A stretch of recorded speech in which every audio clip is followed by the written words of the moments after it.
Tumsifu Yesu Kristo. Wapendwa watazamaji na wasikilizaji, ni wasalimia tena katika jina la Yesu Kristo.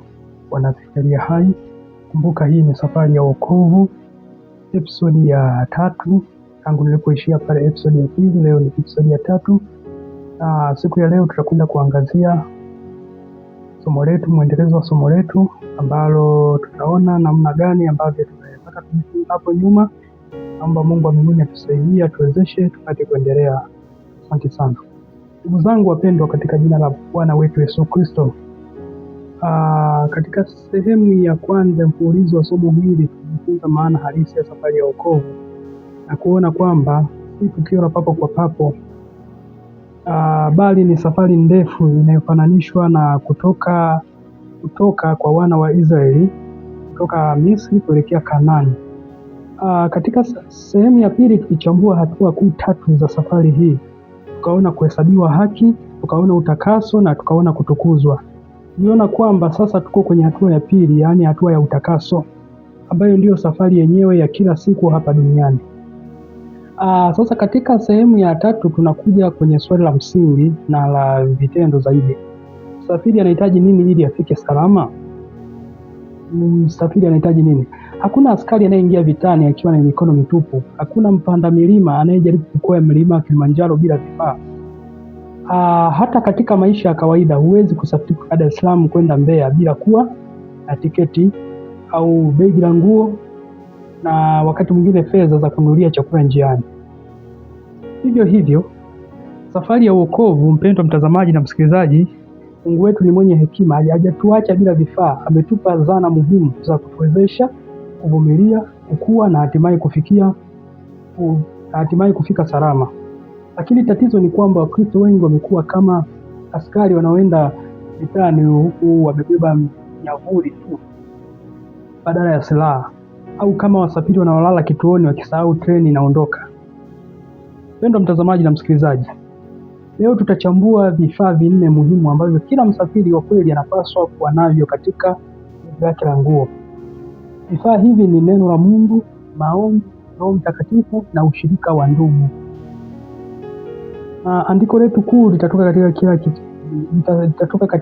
katika Biblia, nalo linasema neno lako ni taa ya miguu yangu na mwanga wa njia yangu, katika Zaburi 119 mstari wa 105.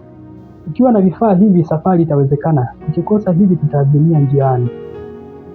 Tuanze na kifaa cha kwanza ambacho ni neno la Mungu. Neno la Mungu, lamani, chakula na silaha ya msafiri.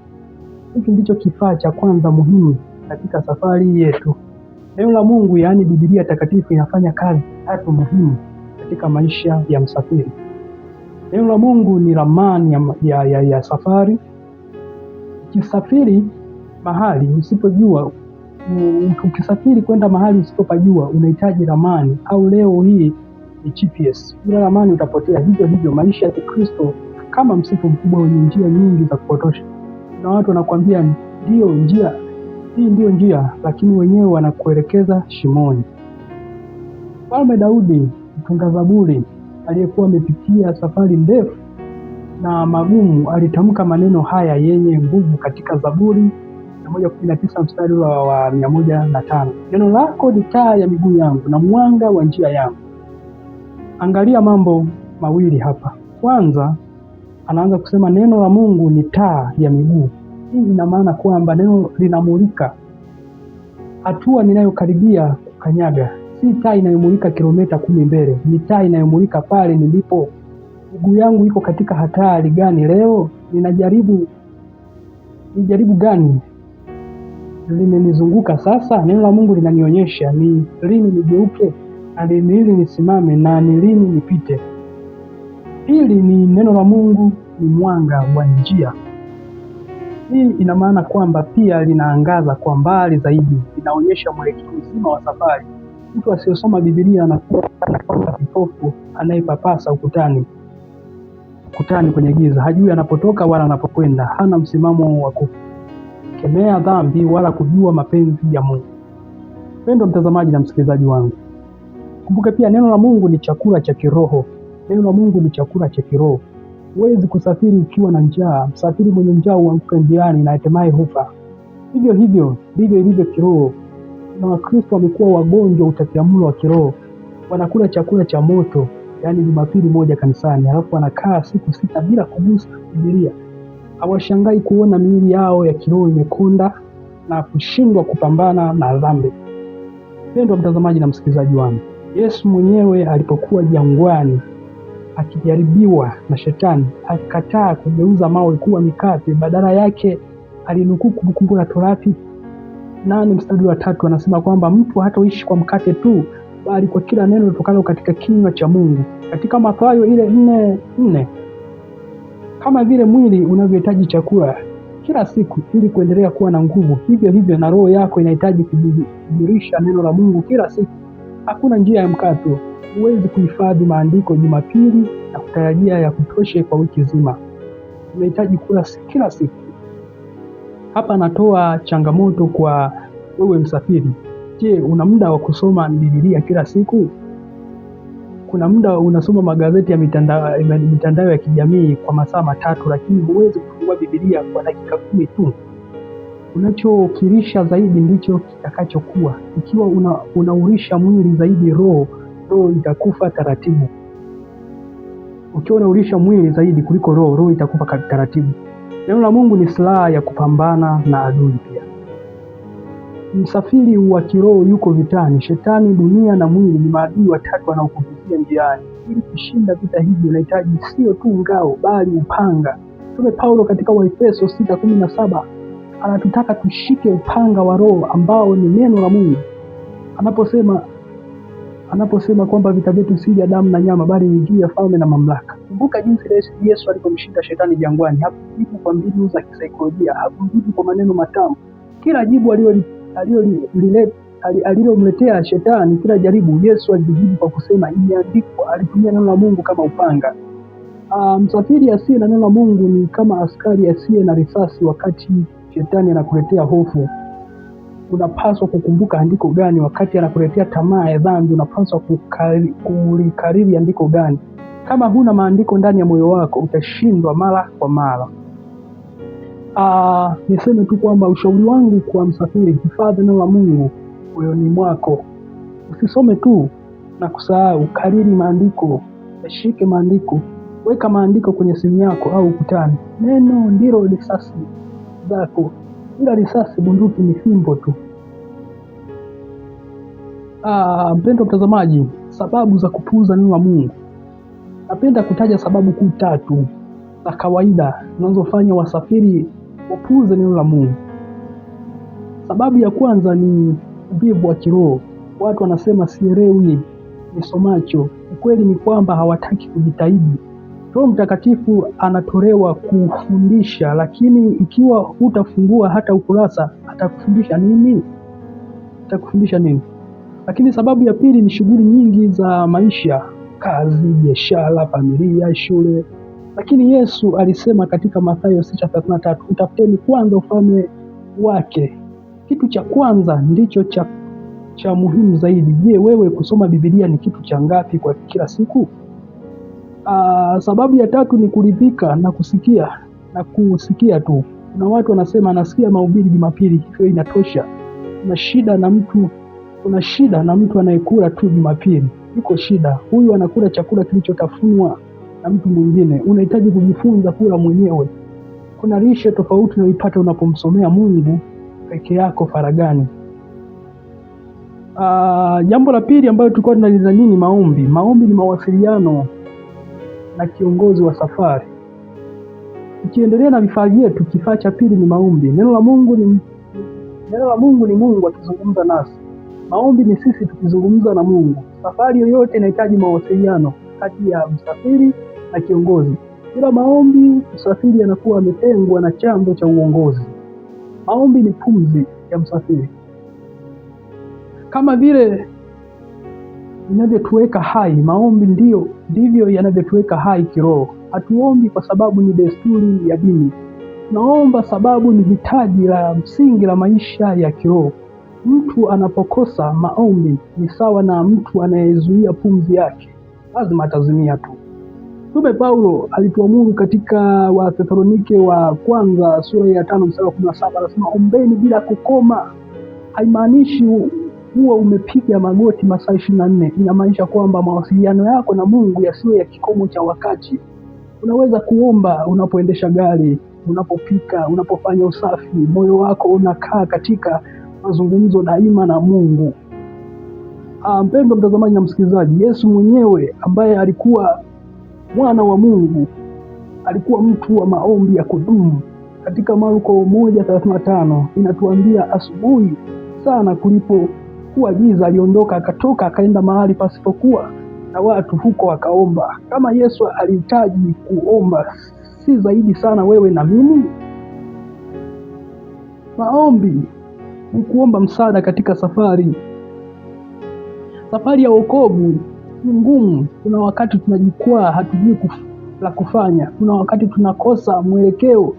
Ndio tunapaswa kupiga magoti na kumuita Mungu, kumuita yule kiongozi wa msafara ambaye ni Mungu mwenyewe. Katika Zaburi ya 50 sura ya 15 ina ahadi hii: niiteni siku ya dhiki, nitakuponya nawe utanitukuza. Mungu hatupi vifaa kutuambia safiri peke yako. Yeye anataka tuwe na mawasiliano naye. Njia ya uzima. Yeye ni njia ya uzima. Kuna mambo matatu muhimu tunayozungumza na Mungu katika maombi.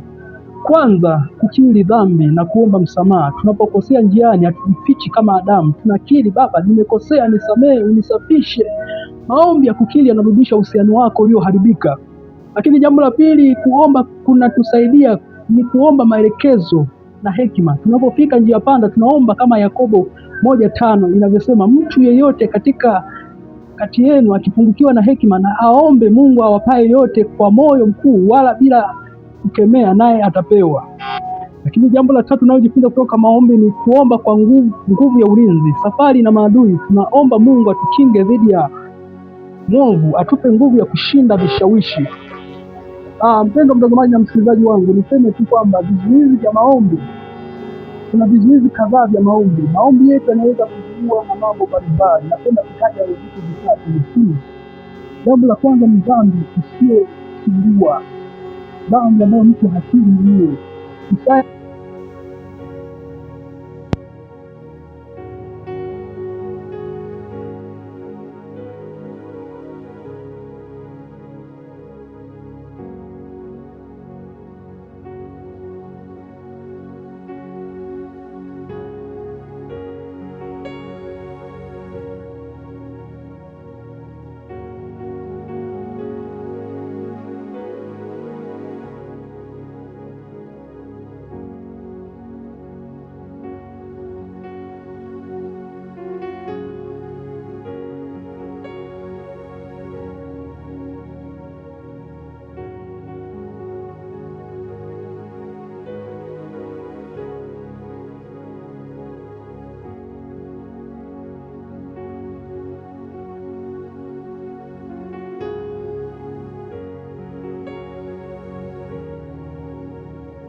Mpendwa mtazamaji wangu na msikilizaji wangu, nataka niseme kitu kimoja kwamba Roho Mtakatifu, Yesu kabla hajarudi mbinguni, aliwapa wanafunzi wake ahadi yenye thamani isiyo na kifani. Katika Yohana 14:16, katika Yohana 14:16-17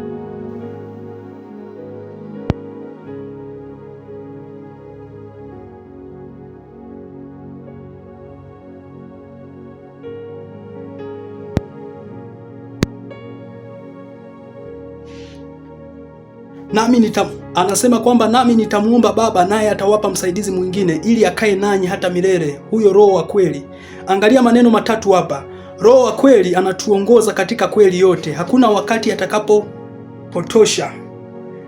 Neno msaidizi kwa Kigiriki ni Parakletos, maana yake ni yule aliyeitwa kuwa kando yetu. Yeye ni msaidizi, mshauri, mtetezi na mfariji wakati wote.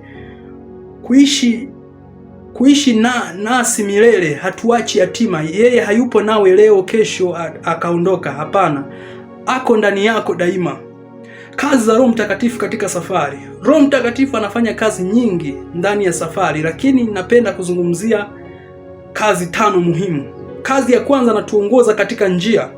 Wagalatia 5:16 inasema, eneneni kwa Roho wala hamtatimiza kamwe tamaa za mwili. Yeye anajua ramani nzima ya safari. Yeye ndiye GPS ya ndani. Anapokunong'oneza moyoni, usiende huko au sema neno hili, ni muhimu zaidi kutii. Pili, anatufundisha neno la Mungu. Katika Yohana 14:26 anasema, lakini huyo Roho msaidizi, huyo Roho Mtakatifu ambaye Baba atampeleka kwa jina langu, yeye atawafundisheni na kuwakumbusha yote niliyowaambia. Huwezi kuelewa Biblia kwa akili za kichwa tu. Unahitaji Roho Mtakatifu akufumbue macho ya moyo. Tatu, anatupa nguvu za kushinda dhambi. Kushinda dhambi za mwili si kwa nguvu za kibinadamu, ni kwa nguvu za Roho Mtakatifu anayefanya kazi ndani yetu. Katika Warumi 8:13 inasema, kwa maana mkiishi kufuatana na mwili mtakufa, lakini mkizifiisha kwa Roho utendaji wa mwili mtaishi. 4, anatupa vipawa vya kuhudumiana. Kila msafiri amepewa kipawa Roho Mtakatifu kwa ajili ya kusaidia wasafiri wenzake. Hatuwezi kusema hatuna kitu cha kuchangia, kila mmoja na kitu. Niseme na 5, anatutia muhuri wa urithi wetu. Katika Waefeso 1:13-14 inatufundisha kwamba Roho Mtakatifu arabuni ya urithi wetu. Yeye ni muhuri, ni chapa inayoonyesha kwamba sisi ni mali ya Mungu na kwamba siku moja tutapokea urithi kamili. Tuone namna ya kumtii Roho Mtakatifu, kumridhisha Roho Mtakatifu. Katika Waefeso 4:30 inatuonya, wala msimuhuzunishe Roho Mtakatifu wa Mungu, ambaye kwa yeye mmetiwa muhuri hata siku ya ukombozi. Namna gani tunamhuzunisha Roho Mtakatifu? Kwanza kabisa, Roho Mtakatifu anahuzunishwa kwa dhambi za makusudi. Unaposikia sauti yake inakuonya lakini unaendelea na dhambi, unamhuzunisha. Jambo la pili, kwa kukataa kusamehe wengine. Roho ni wa upendo na wa amani. Unapopepa chuki, unamzimisha na unazimisha moto wake. Tatu, kwa kumkosea heshima, kumtendea Roho Mtakatifu kana kwamba ni nguvu ya kufanyia miujiza tu bila kujali utakatifu wake, ni kumhuzunisha. Jambo la 4 ambalo ni la mwisho kabisa katika siku ya leo ni ushirika wa ndugu, kusafiri na wasafiri wenzako. Sasa tunakuja kwenye kifaa cha 4 ambacho wengi wanajiuliza, siwezi kusafiri peke yangu, mimi na Mungu. Peke yangu, mimi na Mungu. Jibu ni kwamba siwezi kusafiri peke yangu mimi na Mungu. Jibu ni kwamba unaweza, lakini utashindwa. Mungu hakukusudia kuwa wasafiri wa pekee, alikusudia kuwa sehemu ya familia ya kundi ya kanisa. Mfano ni kaa la mkaa. Nikupe mfano rahisi. Chukua kaa la moto kutoka kwenye jiko lenye moto mkali, liweke pembeni peke yake. Nini kitatokea? Litazimika na litageuka kuwa majivu baridi, lakini lirudishe kwenye jiko pamoja na makaa mengine, linawaka tena. Hivyo ndivyo ilivyo Mkristo anayejitenga na ushirika. Mwanzoni anahisi bado yuko moto, baada ya wiki chache anakuwa vuguvugu, baada ya miezi ameshazimika kabisa. Waebrania 10:24-25 inatupa amri hii wazi. Anasema ya kwamba kuaminiana katika upendo na matendo mema, tusiache kukusanyika pamoja kama wanavyofanya wengine, bali tuonyane, na hivyo zaidi kadri muonavyo siku ile inakaribia. Angalia maneno mawili hapa, anaposema kwamba kukusanyika pamoja. Huu ndio mkusanyiko wa kanisa, si hiari, ni amri. Tuonyane, hili ni kuhimizana, kukaripiana kwa upendo pale tunapopotoka na kutiana moyo. Lakini jambo jingine niseme tu hapa, sababu na umuhimu wa kuwa na ushirika, umuhimu wa kuwa na ushirika na wasafiri wenzako. Kwanza, ushirika unatulinda dhidi ya maadui. Kondoo anayejitenga peke yake, yeye ni chakula rahisi kwa simba. Shetani anawawinda wale wanaotengwa na kundi. Ukiwa peke yako, huna mtu wa kuomba unapokuwa dhaifu, huna mtu wa kukushauri unapopotea, inakuwa ni changamoto. Lakini jambo la pili ni ushirika unatupa msaada katika safari. Wagalatia 6:12 inatuamuru, bebeaneni mizigo na hivyo mtaitimiza sheria ya Kristo. Kuna mizigo mingine ambayo huwezi kuibeba peke yako, unahitaji ndugu kukushika mkono. Lakini jambo la tatu ni ushirika unatutia changamoto ya kukua. Katika Mithali 27:17 inasema, chuma unoa chuma, kadhalika mtu unoa uso wa rafiki yake. Unapokuwa na ndugu wanaomwacha Mungu, wanakuona unapunguka na wanakuambia ukweli kwa upendo, lakini wanaotuzunguka wanatufinyanga. Hapa nataka nisemaje? Nataka niseme kwamba unapokuwa na ndugu wanaomcha Mungu, wanakuona unapopunguka na wanakuambia ukweli kwa upendo, na zaidi ya yote wanatusaidia wanafinyanga akili zetu ili tuweze kutengeneza na Mungu. Hatari za ushirika mbaya. Wakati tunasisitiza ushirika huu, pia tunapaswa kuwa na hekima. Si kila kundi la watu linasaidia safari yako. Kuna ushirika unaojenga na kuna ushirika unaobomoa. Katika Wakorintho 15 inaonya wazi, msidanganyike na mazungumzo mabaya, uharibu tabia njema. Ukiwa na ushirika wa watu wanaopenda dhambi, wanaodharau neno la Mungu na wanaocheka mambo ya kiroho, taratibu utaanza kufanana nao. Chagua ushirika wako kwa busara. Tafuta watu wanaokuchochea kumtafuta Mungu zaidi, si wanaokuvuta kurudi Misri. Niseme ushirika mzuri ni ule unaokuinua, si kukushusha. Mpendwa mtazamaji na msikilizaji wangu, ninapohitimisha katika siku ya leo, ndugu zangu, hebu tukumbuke kwa ufupi vifaa 4 muhimu sana katika safari hii. Kifaa cha kwanza nimesema ni neno la Mungu.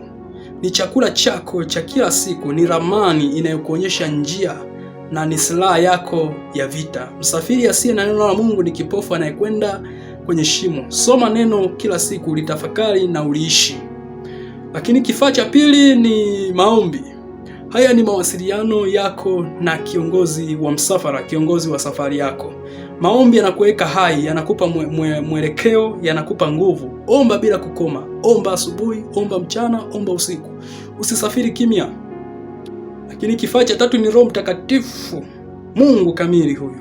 Yeye ni msaidizi wa safari yako, mwalimu wako, nguvu yako. Usimhuzunishe wala kumzima. Muombe akujaze kila siku upya. Mtegemee yeye kukuongoza katika maamuzi yote. Na kifaa cha 4 ni ushirika wa ndugu. Ushirika yani kanisa.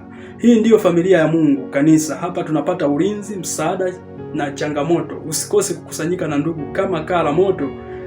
Kaa pamoja na wenzako ili moto wako usizimike. Nihitimishe kwa kusema kwamba, ndugu msafiri, Mungu hajakuita kwenye safari hii kisha akakuacha bila vifaa. Amejitayarisha kukupa kila kitu unachohitaji, lakini vifaa hivi haviji moja kwa moja, inakubidi wewe kuvichukua na kuvitumia.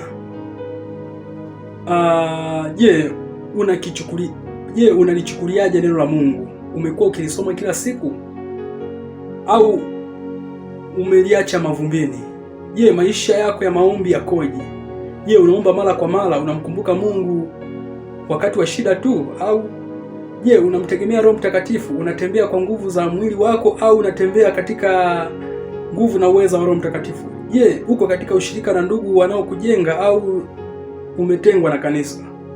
Labda leo unatambua kwamba umekuwa ukisafiri na umesahau begi lako nyumbani. Umekuwa ukijaribu kumtafuta Mungu kwa nguvu zako mwenyewe na umeshindwa. Leo ni siku ya kurudi kwenye vifaa alivyotupatia Bwana. Kumbuka kwamba safari ya wokovu si ya mtu binafsi tu, ni safari ya familia. Hakuna anayefika mbinguni akiwa peke yake. Tunahitaji wenzetu, tunahitaji neno, tunahitaji maombi, na zaidi ya yote tunahitaji Roho Mtakatifu ambaye katika huyo atatuwezesha. Tuombe. Bwana Mungu Baba yetu mwenye upendo, asante kwa kutupatia vifaa hivi vyote tunavyovihitaji katika safari yetu ya wokovu. na kuomba Bwana unifundishe kulipenda neno lako, kulisoma kila siku. Nipe moyo wa maombi, nikutafute wewe si tu wakati wa shida, bali kila wakati. Nijaze Roho wako Mtakatifu upya leo, na uniongoze katika njia yako, na unisimamishe katika ushirika wa ndugu na dada watakao nichochea katika kukua na si kuniangamiza. Bwana, naomba nisiwe msafiri mzembe aliyepokea vifaa lakini akavipuuzia. Nipe neema ya kutumia vizuri kila ulichoweka mkononi mwangu katika safari, katika jina la Yesu Kristo Bwana wetu. Amen. Mpendwa mtazamaji na msikilizaji, tukutane katika sehemu ya 4 ambayo tutaangalia ni kitu gani ambacho nimekuandalia. Mungu wa mbinguni akubariki. Naitwa mtumishi Hawadi Mayemba.